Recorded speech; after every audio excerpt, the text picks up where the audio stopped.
सर्दियों की एक कड़ाके की शाम थी। ठंडी हवाएं गलियों में सन्नाटा बिखेर रही थीं। आसमान में सूरज धीरे धीरे ढल रहा था और उसके साथ ही अमित के मन का धैर्य भी खत्म होता जा रहा था। घर के अंदर उसकी पत्नी पूजा से जोरदार बहस हो गई थी। बात छोटी थी, लेकिन गुस्से में दोनों की आवाजें ऊंची हो गई थीं। आखिरकार अमित नाराज होकर दरवाजा पटकते हुए घर से बाहर निकल आया। चलते चलते वह मन ही मन बड़बड़ाने लगा, पता नहीं हर बात पर बहस करना क्यों जरूरी होता है। घर में सुकून नाम की चीज ही नहीं बची। कुछ दूर जाकर वह सड़क किनारे बने एक छोटे से चाय के ढाबे पर रुक गया। ठंडी हवा में चाय की गर्म भाप उसे थोड़ी राहत दे रही थी। उसने चाय का कप हाथ में लिया और चुपचाप बैठ गया। तभी उसके पास बैठे एक बुजुर्ग ने मुस्कुराकर पूछा, क्या बात है बेटा, चेहरे पर बहुत नाराजगी दिखाई दे रही है। अमित ने हल्का सा मुस्कुराने की कोशिश की और बोला, बस घर में थोड़ा झगड़ा हो गया था। बुजुर्ग ने गहरी सांस ली और बोले, शादीशुदा जिंदगी में झगड़े तो होते रहते हैं, लेकिन हर झगड़े के पीछे एक रिश्ता भी छिपा होता है। अमित ने चाय का घूंट लेते हुए कहा, मेरी पत्नी हर छोटी छोटी बात पर बहस करती रहती है। कभी देर से आने पर झगड़ा, कभी खाने को लेकर बहस। आदमी थक जाता है।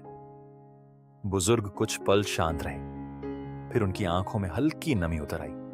उन्होंने धीमे स्वर में कहा, बेटा, जिस दिन ये बहसें बंद हो जाए ना, उस दिन इंसान समझ जाता है कि असली अकेलापन क्या होता है। अमित उनकी ओर ध्यान से देखने लगा। बुजुर्ग ने कांपती आवाज में कहना शुरू किया, मेरी पत्नी को इस दुनिया से गए हुए 8 साल हो गए। जब वो साथ थी, उसकी बातें मुझे भी बहुत परेशान करती थीं। हर बात पर टोका टोकी, छोटी छोटी बातों पर नाराजगी। मुझे लगता था वो बस झगड़ा करती रहती है। उन्होंने एक पल रुककर चाय का कप नीचे रखा और बोले, लेकिन उसके जाने के बाद समझ आया कि वो झगड़े नहीं, उसकी मोहब्बत थी।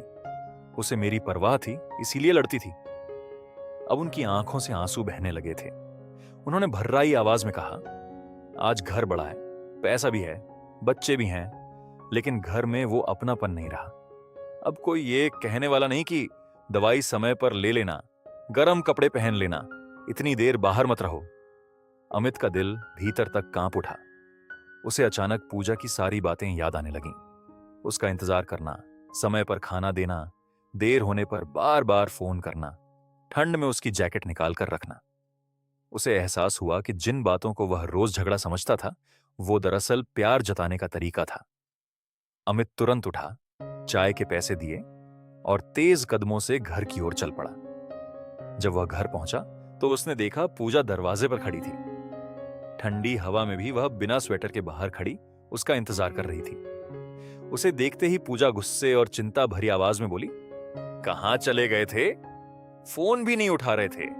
इतनी ठंड में बिना मफलर के बाहर घूम रहे हो, चेहरा पूरा ठंड से लाल हो गया है।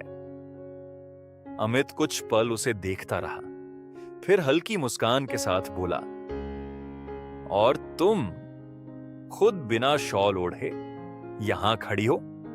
पूजा चुप हो गई। उस पल दोनों की आंखों में शब्द नहीं थे, सिर्फ अपनापन था। अमित ने धीरे से उसका हाथ पकड़ लिया।